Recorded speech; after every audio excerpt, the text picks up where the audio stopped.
Seja pelas brilhantes atuações no cinema, pelos seus personagens icônicos ou até mesmo pelos memes, pobreza pega. A verdade é que com 91 anos de idade e mais de 70 anos de carreira, todas as gerações já ouviram falar de Fernanda Montenegro. Mas como uma garotinha lá do subúrbio do Rio de Janeiro se tornou a primeira e única brasileira a ser indicada ao Oscar de melhor atriz, no Retrato Omelete dessa semana você acompanha a jornada da atriz Fernanda Montenegro, cuja carreira se mistura com a história do audiovisual brasileiro.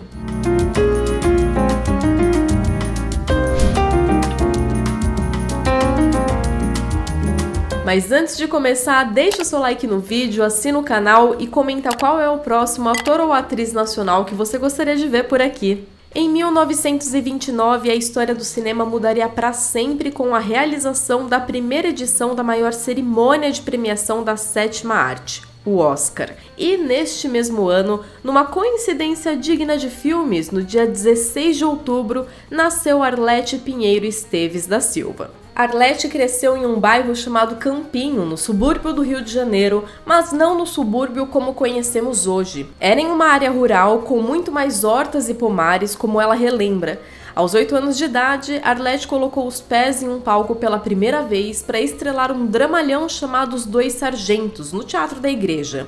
A partir daí, ela não parou mais. Seu pai, um modelador mecânico, e sua mãe, dona de casa, viam o teatro com um certo medo, mas não podiam negar que a menina levava jeito. Durante as décadas de 1930 e 1940, o rádio era praticamente parte das famílias brasileiras, e na casa de Arlete não era diferente. Sempre havia uma voz preenchendo o ambiente com notícias, enquetes, dramas, anúncios. Aos 15 anos, a jovem ouviu um chamado na rádio, ou melhor, o anúncio de um concurso para trabalhar na Rádio Ministério da Educação e Cultura. Inquieta como sempre, Arlete então deixou o subúrbio e partiu para o centro do Rio de Janeiro, que nessa época ainda era a capital do Brasil.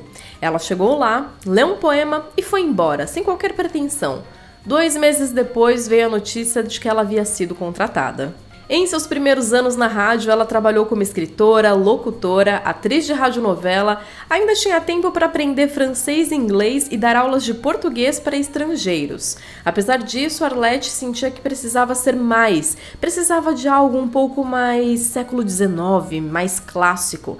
Foi então que surgiu Fernanda Montenegro. Aos 16 anos eu comecei a redigir também e aí eu inventei esse apelido, ou esse pseudônimo. Vai mais um pseudônimo, de Fernanda Montenegro.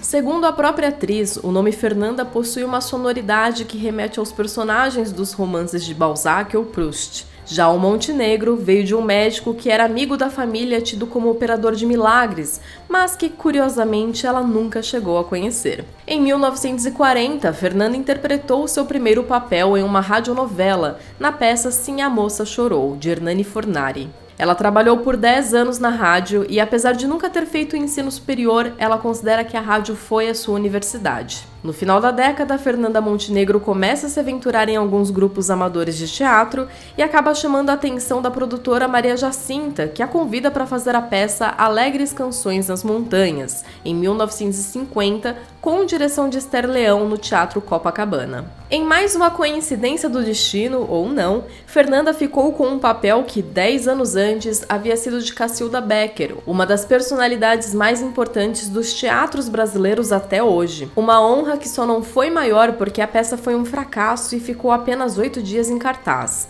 Mas, pelo menos, foi aí que ela conheceu o ator, diretor de teatro e seu futuro marido, Fernando Torres. 3 anos depois, os dois se casaram em uma pequena igreja de São Cristóvão, sem muito glamour e com direito a um vestido de noiva emprestado pela sua amiga e grande atriz Eva Todor. E o mais interessante dessa história é que a Fernanda só revelou o seu nome de batismo ao esposo alguns meses após o casamento. Juntos eles tiveram 2 filhos, Cláudio e Fernanda Torres, que futuramente também seguiriam os pais no mundo artístico. Fernanda Montenegro se orgulha, como ela mesma diz, de ter sido uma mulher de um homem só. Afinal, o seu amor por Fernando era algo único e durou até os últimos dias do ator, que viria a falecer em 2008. Fernanda conseguiu unir as suas duas paixões ao longo da carreira e não é por acaso que viria a ser conhecida como a primeira-dama da dramaturgia brasileira. A atriz trabalhou ao lado de grandes nomes como Ítalo Rossi, Sérgio Brito, Cacilda Becker, Natália Timber e até mesmo do seu próprio marido, Fernando Torres, em várias peças por todo o Brasil. Entre os seus trabalhos mais marcantes estão as obras A Moratória, de Jorge Andrade, de Milor Fernandes, O Mambembe, com direção de Gianni Rato, e O Beijo no Asfalto, de Nelson Rodrigues. Só que ao mesmo tempo em que Fernanda estava focada nos palcos, uma revolução chegava às casas dos brasileiros. Em 18 de setembro de 1950, os poucos televisores que existiam no Brasil sintonizaram no Canal 3 para assistir a história sendo feita. Era a primeira transmissão de um canal de televisão e o nascimento da TV Tupi. Em 1951, com seu histórico em radionovelas e no teatro, Fernanda foi chamada para fazer 2 participações no canal e bastou uma terceira para que ela fosse a primeira atriz contratada pela TV Tupi. O seu primeiro papel em uma novela foi em A Muralha, de 1954, escrita por Ivani Ribeiro e exibida na Record TV. E, entre 1956 e 1965, ela atuou em mais de 160 peças de teleteatro apresentadas no programa Grande Teatro Tupi. Em 1967, foi para a TV Excelsior e estreou na novela Redenção. Um futuro que parecia promissor, mas que fez com que Fernanda perdesse toda a sua esperança na televisão brasileira. A TV Excelsior fechou as portas em 1970, sem qualquer consideração pelos seus funcionários que ficaram à deriva, e pior, sem receber nada. Foi aí que Fernanda decidiu se dedicar exclusivamente ao teatro. A atriz ficou 10 anos longe da televisão, até receber um convite de seu amigo e escritor Manuel Carlos para voltar às telenovelas. Seria sua volta triunfal no papel de protagonista. Bom, seria se o Manuel Carlos não tivesse voltado atrás no último minuto. Mas, de qualquer forma, em 1981, Fernanda volta às telinhas em Baila Comigo, com um papel menor. A partir daí, pode-se dizer que as portas se abriram para uma nova era de personagens icônicas que com certeza fizeram parte da vida de várias gerações. Em Guerra dos Sexos, Fernanda Montenegro interpreta uma jovem que vive uma relação de amor e ódio com seu primo Otávio, interpretado por Paulo Altran. E os dois juntos protagonizaram uma das cenas mais icônicas da TV. Eu acho que é realmente inevitável, não é? O senhor sabe que isto aqui não vai ficar assim. Como a senhora desejar. A versatilidade da Fernanda Montenegro fica cada vez mais evidente quando, ainda na década de 1990, a gente vê personagens como a sofisticada cafetina Olga Portela, da novela O Dono do Mundo, e outras como a carismática Zazá, pilotando seu avião toda fofinha. E se o assunto é personagens marcantes, não podemos esquecer da grande diretora de cinema Lulu Luxemburgo, interpretada por Fernanda em As Filhas da Mãe, e que tinha o visual todo inspirado na famosa colecionadora de arte Peggy Guggenheim. Já em Belíssima, a atriz encarnou uma das maiores vilãs da história da TV brasileira, a implacável Bia Falcão. Sem falar nos seus papéis em Saramandaia, Babilônia, A Dona do Pedaço e muitos outros. Se no teatro alguns atores preferem seguir uma linha cômica ou dramática, Fernanda ficou conhecida por flutuar entre vários estilos. E provavelmente isso facilitou para que a atriz estivesse presente em tantas mídias ao mesmo tempo. Seja nos palcos, na TV ou nas telonas, a admiração por Nelson Rodrigues acompanhou Fernanda por toda a sua carreira. A sua estreia no cinema se deu justamente em uma adaptação da peça A Falecida, em 1965, do diretor Leon Hirschman. Em 1980, ela voltaria a trabalhar com Leon no filme Eles Não Usam Black Tie, que chegou a ganhar o Leão de Ouro no Festival de Veneza. Só que Fernanda não parou por aí, viu? A atriz ainda participou de produções que marcaram a história do cinema nacional, como Hora da Estrela, O Que É Isso, Companheiro?, Olga, O Alto da Compadecida e o filme que quase lhe rendeu o Oscar de melhor atriz, Central do Brasil. O Esperanto, Cascadura.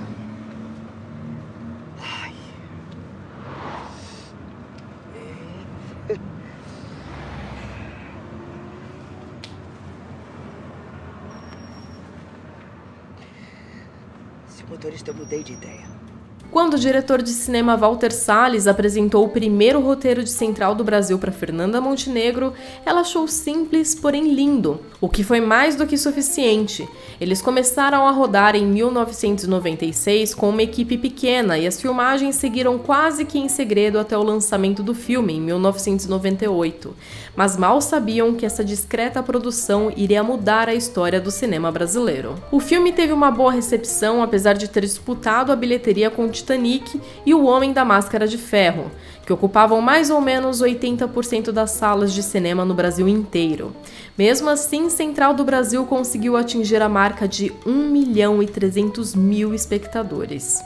A jornada de Dora e Josué conquistou a crítica especializada e começou a acumular prêmios por onde passava, até que em 1999 o Brasil se uniu pela primeira vez para torcer não pelo futebol, mas pelo cinema. Central do Brasil havia sido indicado em 2 categorias no Oscar, Melhor Filme Estrangeiro e Melhor Atriz pela atuação de Fernanda Montenegro. Imagine um Brasil que havia acabado de sair de uma ditadura, seguida de uma profunda depressão que foi a Era Collor, sem falar no gosto amargo da Copa de 98, uma derrota no esporte que o país costumava brilhar. Mas ver um pequeno recorte da sua realidade tomar o mundo e uma das suas melhores atrizes concorrendo à maior premiação do cinema deu ao brasileiro algo muito maior do que expectativa, deu esperança. Na disputa pela estatueta de melhor atriz, Fernanda Montenegro concorria com Meryl Streep, Cate Blanchett, Emily Watson e Gwyneth Paltrow. No fim, o Oscar foi para o nome mais improvável dessa lista, Gwyneth Paltrow, por seu papel em Shakespeare Apaixonado. Mesmo naquela época, houve bastante discussão sobre se a Gwyneth Paltrow realmente merecia ter ganhado aquele Oscar ou não. Uma parte de Hollywood culpava Harvey Weinstein, sim, o mesmo Harvey Weinstein acusado e condenado por assédio sexual. Ele foi responsável por uma das campanhas mais agressivas da história do Oscar, que não só afetou a Fernanda, como até mesmo o poderoso Resgate do Soldado Ryan, de Steven Spielberg. Ambos perderam premiações para Shakespeare Apaixonado, que foi distribuído pela Miramax Filmes, empresa fundada pelos irmãos Weinstein. Shakespeare Apaixonado acabou levando 7 estatuetas para casa e até hoje o grito para celebrar o Oscar de Fernanda Montenegro, o primeiro Oscar brasileiro, é algo que continua entalado na nossa garganta. A atriz conta como foi a sensação de viver este momento na carreira e, segundo ela, abre aspas, eu já sabia que não tinha vencido como melhor atriz, mas ao mesmo tempo a cerimônia estava acontecendo, eu estava na primeira fila e ainda tinha uns 40 minutos de cerimônia. Quando o Oscar acabou, aquela chuva de repórter em cima de mim na entrada não existia na saída. Eu literalmente saí daquele teatro como uma desconhecida.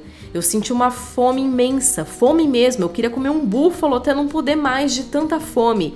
E fomos para uma churrascaria em Hollywood. Foi naquele momento, mordendo um pernil bovino, que eu finalmente chorei. Foi ali que eu senti que o sonho de voltar ao Brasil com o Oscar havia acabado. Eu tava em uma churrascaria americana sem o Oscar. Eu tava chorando. E quando este assunto parecia ter se encerrado, em 2020, a Glenn Close, em uma entrevista à rede americana ABC, soltou essa. You know, I remember the year Gwyneth Paltrow won over that incredible actress who was in Central Station. I thought, what? You know, it's like... You know, it doesn't make sense. O mais curioso é que Fernanda concorda com Glenn Close que a premiação de 1999 foi um tanto esquisita, mas que ela teria dado a estatueta para outra pessoa. É uma avaliação dela. Porque eu, por exemplo, teria dado o prêmio para Blanchett. Porque ela fez 2 Elizabeths naquele ano extraordinárias. Mas com uma carreira gigantesca no teatro, na TV e no cinema, o que não faltou para Fernanda Montenegro foi reconhecimento. No teatro, ela acumulou 5 títulos do Prêmio Molière. No cinema e na TV, entre suas conquistas mais notáveis estão uma indicação de melhor atriz ao Globo de Ouro e um Urso de Prata no Festival de Berlim pela sua atuação em Central do Brasil, e um Emmy pelo papel de Dona Picucha no especial de fim de ano da Globo intitulado Doce de Mãe. No total, foram 91 prêmios e 119 indicações, sem falar que ela foi condecorada com a Gran Cruz da Ordem Nacional do Mérito, a maior honraria que um cidadão brasileiro pode receber. Em 2017, Fernanda Montenegro foi a grande homenageada da CCXP e mostrou para o público do maior festival de cultura pop que ainda pode ser cheia de surpresas.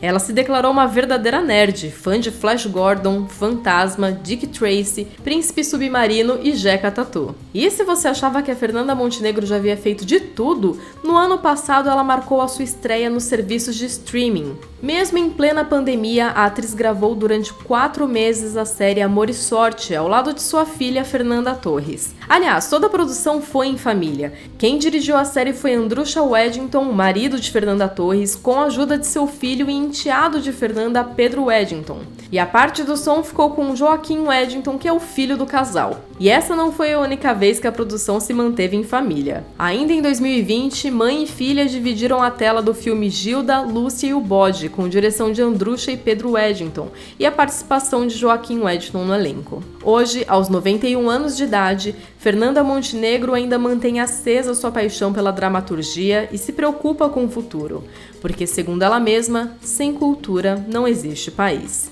Em uma entrevista para o Estadão, a matriarca da dramaturgia brasileira deixou uma mensagem de esperança a todos os artistas. Em suas palavras, abre aspas, a cultura de um país, a cultura que existe no mundo, é o que um homem pode aspirar de transcendência. Tudo bem deixar a imbecilidade se propor, mas nós estamos completamente vivos, atuantes. É só ter paciência e fingir que não estamos levando a vida que sempre levamos. É só dar um tempo. É um ciclo que vai passar. E estamos vivos sim, produzindo sim, com maior dificuldade, interferência, maior destrutividade em volta, tudo bem. Isso já aconteceu muitas vezes através da história. Não sei por que chegamos a esse ponto. Somos imorredores. Não estou assustada não, é só um problema de paciência. Seja nos palcos, na televisão ou no cinema, a sua trajetória anda lado a lado com a história do audiovisual brasileiro e mundial. Mais do que uma atriz, Fernanda Montenegro é um patrimônio cultural. Se você chegou até aqui e é fã da Fernanda Montenegro, deixa aí nos comentários quais são os seus personagens favoritos interpretados pela atriz. E conte pra gente também quais outros atores ou atrizes nacionais você gostaria de ver aqui no Retrato Omelete. Ah, não esqueça de curtir o vídeo, clicar no sininho e assinar o canal. Até a próxima! Medo de quê? Medo de muitas coisas. Do sofrimento. Da solidão. E no fundo de tudo, medo da morte.